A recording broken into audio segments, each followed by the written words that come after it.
Alors la maison à Aire-le-Noble est une maison de champagne totalement familiale, basée à 4 km d'Épernay, fondée par mon arrière-grand-père il y a presque un siècle maintenant, et dont je m'occupe maintenant depuis 20 ans avec mon frère. Antoine, nous possédons 18 hectares de vignobles qui sont principalement situés en Grand Cru en Champagne et produisons donc des vins très racés à fort caractère à partir de ces très grands terroirs de la Champagne, avec une distribution et une production volontairement très limitée.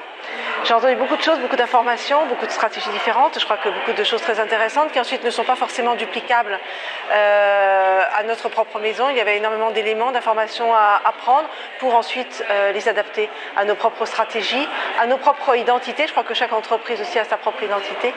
Donc il faut maintenant décoder tout ça et l'adapter à notre propre cas. Nous, on n'est pas tout à fait dans les stratégies qui ont été développées aujourd'hui, puisqu'on a parlé quand même beaucoup de très grandes entreprises, de notoriété, de très grand public. Nous, dans l'appellation Champagne, avec donc un approvisionnement limité, on a forcément des modèles de croissance et des modèles économiques qui sont tout à fait particuliers, sachant qu'on ne peut pas de toute façon s'inscrire dans un développement infini, puisque nous sommes limités dans nos approvisionnements. Donc nous, chez Aire-le-Noble, on a décidé volontairement, il y a très longtemps, de privilégier des produits de niche. Et donc nous travaillons beaucoup la proximité, nous travaillons la valeur, l'image, la notoriété, plus que le volume.